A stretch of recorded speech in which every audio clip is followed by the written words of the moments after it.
माफी चाहूंगा, तो बस बैक ऑफ द रूम था। थैंक यू सो मच, बहुत बहुत शुक्रिया। जब मैं पिछली बार आया था राइजिंग मध्य प्रदेश में तो बड़ी जोरदार बहस हुई थी, लेकिन इस बार इन्होंने बदल दिया लगता साथी, और एक ही तरफ के लिए बहस नहीं होगी, बातचीत होगी। इसका मतलब यह है, तय है। बहुत बहुत शुक्रिया। बातचीत का सिलसिला शुरू करते हैं। और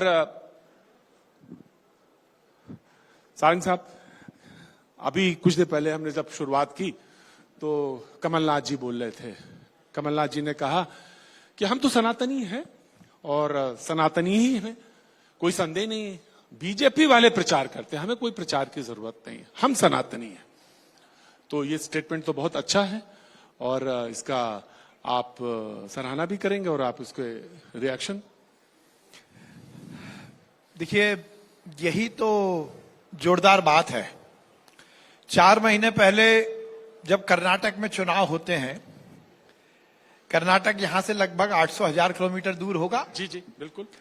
वो 800,000 किलोमीटर दूर कांग्रेस हनुमान जी महाराज का और हिंदुओं का और सनातन धर्म का विरोध करती है, उनका मजाक उड़ाती है।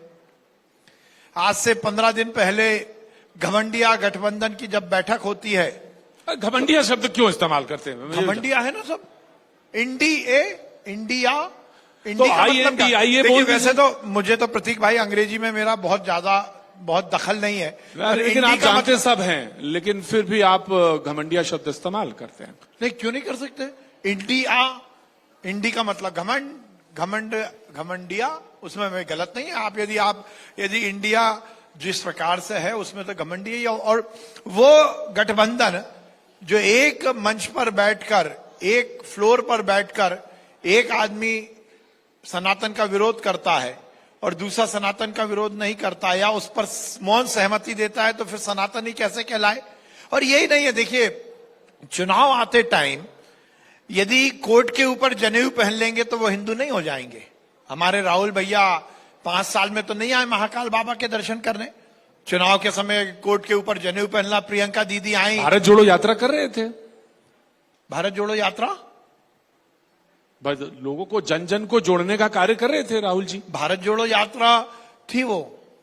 अच्छा, नहीं, अरे तो वो भारत जोड़ो यात्रा थी वो, जिस यात्रा में इस देश के टुकड़े टुकड़े गैंग के कन्हैया कदम ताल करते हो, वो भारत जोड़ो यात्रा नहीं थी। भारत तोड़ने के लोगों को जोड़कर इकट्ठा होकर यात्रा की गई थी, भारत जोड़ो यात्रा नहीं थी। और भारत जोड़ो यात्रा होती तो ब्रिटेन में जाकर हिंदुस्तान के खिलाफ बोलते, भारत जोड़ो यात्रा होती तो आतंकवादियों को संरक्षण देते, भारत जोड़ो यात्रा होती तो दिग्विजय सिंह जैसे नेताओं को संरक्षण देते जो पाकिस्तान के पत्रकारों के साथ हिंदुस्तान का मजाक उड़ाते। उन्होंने कहा, कांग्रेस ने कहा क्योंकि आप नाम बिगाड़ते हैं इसलिए आपने नाम बिगाड़ दिया, और इसलिए आपने नाम बिगाड़ दिया। उन्होंने भारत जोड़ो किया, आपने भारत तोड़ो कर दिया उसको। आप नाम बिगाड़ते हैं। देखिए प्रतीक भाई, हाथ कंगन को आरसी क्या और पढ़े लिखे को फारसी क्या, वो तो पता ही चल जाएगा। आप जैसा पहनोगे, जैसा दिखोगे, जैसा खाओगे, जैसा बोलोगे, वैसे ही आपकी इमेज बनेगी। तो राहुल जी ने भारत जोड़ने के लिए कुछ नहीं किया। विश्वास जी ने जो कहा, मैं उसी से लेता हूं 11 मिनट 30 सेकेंड। मैं आपसे मुखातिब होता हूं। उन्होंने कहा जैसा खाओगे, जैसा पहनोगे, वैसे ही इमेज बनेगी। मैं जानना चाहता हूं कि इस वक्त मध्य प्रदेश की इमेज क्या है चुनाव से ठीक पहले? 23 2023 के विधानसभा चुनाव में मध्य प्रदेश की इमेज कमलमय हो रही है। लोगों के चेहरे कमल की तरह खिल रहे हैं। मैं पूछ रहा था कमलमय मतलब कौन से कमल की बात कर रहे हैं? कौन से कमल की बात कर रहे हैं? कौन से कमल की बात कर रहे हैं आप? कमलमय आपने बोला ना, कमल का फूल। अच्छा, कमल का फूल। नाथ तो होंगे अनाथ, क्योंकि जनता के साथ इन्होंने पिछली बार किया धोखा, और इसलिए जनता देगी इनको अब धक्का। धोखा देकर एक बार जीत सकते हो, दोबारा कभी नहीं। पिछली बार कमलनाथ जी ने, कांग्रेस ने लोगों के साथ छल किया। जब घोषणा पत्र बना और कहा कि घोषणा पत्र में अपने को ये मुद्दे लगाना चाहिए, तो कमलनाथ जी ने खुद ने कहा कि आज तक कांग्रेस ने कौन सी घोषणा पूरी कर दी जो घोषणा पत्र पे विश्वास करेंगे। और इसलिए घोषणा पत्र नहीं, वचन पत्र लाया जाए, क्योंकि ये देश राम का देश है।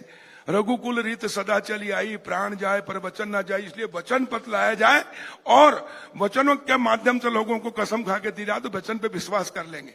और हमारे प्रदेश के लोग थोड़े वचन पे विश्वास कर लिए और 2 लाख का कर्जा 10 दिन में माफ, नहीं तो मुख्यमंत्री बदल देंगे। स्वयं सहायता समूह का कर्जा माफ, चाहे सरकारी बैंक हो या प्राइवेट। रोजगार देंगे युवाओं को, नहीं तो 4000 बेरोजगारी भत्ता, महिलाओं को, विधवा निराश्रितों को 1000 पेंशन और दैनिक वेतन को रेगुलर। ये वचन दे दे के, कसमें खा खा के एक बार सरकार में आ गए, लेकिन सत्ता में आने के बाद जब वचन पूरे नहीं किए तो ज्योतिर्दित्य सिंधिया जी ने कहा कमलनाथ जी से कि कमलनाथ जी, हमने आपने जो बस में खा खा के वचन दिए पूरे करो।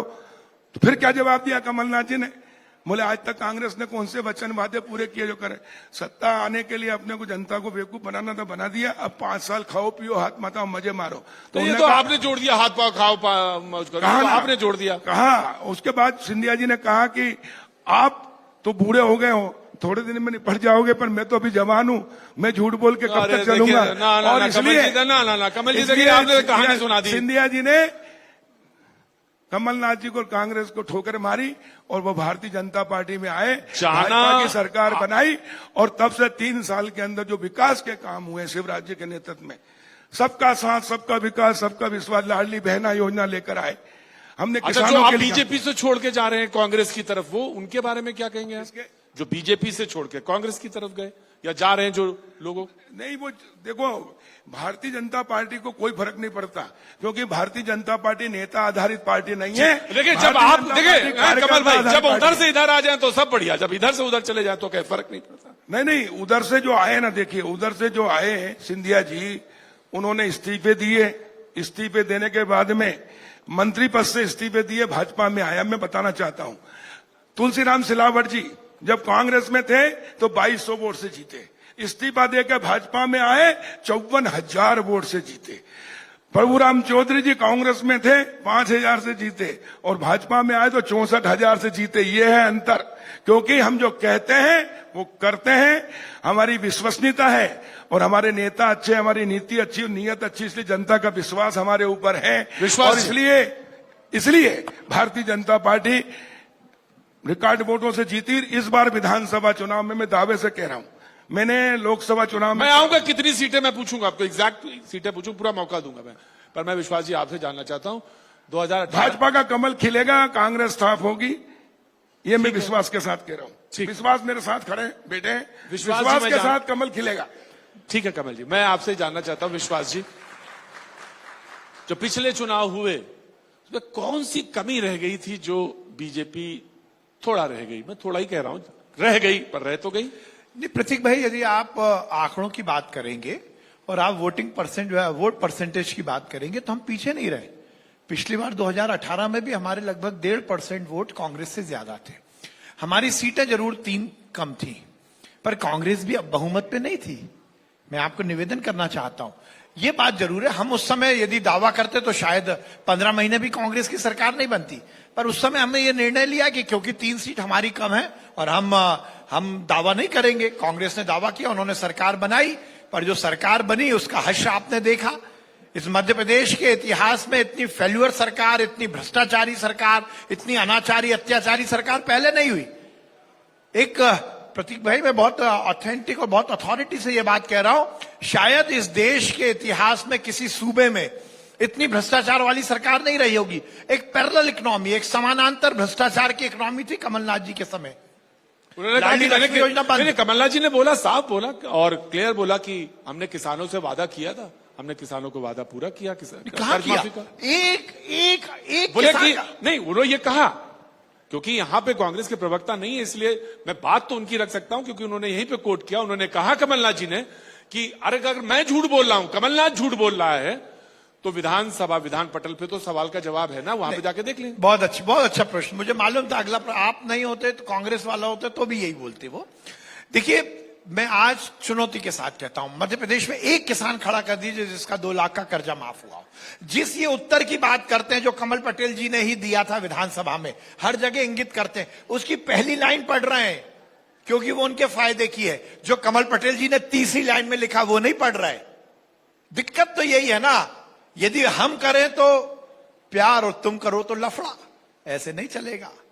पहली लाइन में उत्तर कुछ था, पर तीसरी कमल जी। लाइन में आते आते हाँ। ये बात इंगित थी कि एक भी किसान का 2 लाख का कर्जा माफ नहीं हुआ। बता दे, नाम बता दे ना, कोई बहुत दिन थोड़ी अभी आज कल परसों, और आप तो इतने जागरूक पत्रकार हो, कमलनाथ जी आपको फोन करें और उस किसान को कमलनाथ जी ने सामने साहब खड़ा कर बोले मैं आ जाऊंगा, मैं समय कम है, मैं समय कम है, ऑफकोर्स मैं दे दूंगा। मतलब ऐसा होता है कभी कभी, एक बात बताएं, तजुर्बे से बात बता रहा हूं मैं, 26 साल की पत्रकारिता के, कभी कभी चुप रहने में भी फायदा होता है। तो हल्ला मचा के क्या करेंगे? हाँ तो आराम से बैठो ना गुरु, मैं आया, पर नहीं गुस्सा नहीं हूं मैं, तो भैया जी हूं बाबू। कमल जी अब तीसरी लाइन पे जो था, उन्होंने साफ कहा, क्लियर कहा कि मैंने जो वादा किया मैंने पूरा किया। मैंने कहा कि 100 यूनिट, 100 फ्री तो 100 रुपए में, उन्होंने कहा कि मैंने कहा। और अगर वो कहते हैं कि अगर मैं झूठा हूं तो मुझे साबित कर दीजिए। बिल्कुल बता रहे हैं जी कमल जी। 100% झूठे हैं। देखिए कमलनाथ जी मुख्यमंत्री की शपथ लेने के बाद वल्लभ भवन पहुंचे, शिवराज सिंह जी ने बनाया था 800 करोड़ का वल्लभ भवन, उसका उद्घाटन कर दिया, लोकार्पण। और कुर्सी पर जाके बैठने के बाद पहला जो आदेश किया 31 मार्च 2018 तक कि सारे किसानों का 2 लाख तक का कर्जा माफ किया जाता है। दस्तखत कमलनाथ मुख्यमंत्री, आदेश हो गया पूरे समाचार पत्रों में, देश भर में और दुनिया में, कि 10 दिन का कहा था और 2 घंटे में माफ कर दिया सारे किसानों का कर्जा माफ।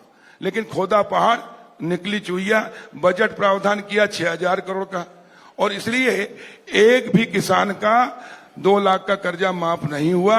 और ये धोखाधड़ी की, और इस चक्कर में किसानों ने सोचा कि मैंने सोचा मैं किसान हूं, 2 लाख का कर्जा माफ हो गया मुख्यमंत्री का, और इसलिए किसान ने पैसा नहीं भरा तो वो डिफाल्टर हो गया, उस पर ब्याज चढ़ गया। वो ब्याज भी हमने 2129 करोड़ रुपए मध्य प्रदेश की भाजपा सरकार शिवराज सिंह जी ने हमने दिए किसानों का। ये जो पाप किया कमलनाथ ने, धोखा दिया किसानों के साथ, और इसीलिए जनता ने भी धक्का दिया। अच्छा ये बताओ, पटेल जी, अगर मैं आपसे कमल जी, एक मिनट, मैं कांग्रेस के नेताओं से पूछना चाहता हूं कि यदि कमलनाथ ने सारे वादे पूरे कर दिए तो फिर जो उपचुनाव हुआ उसमें तुम उनको 64 हजार से क्यों हारे?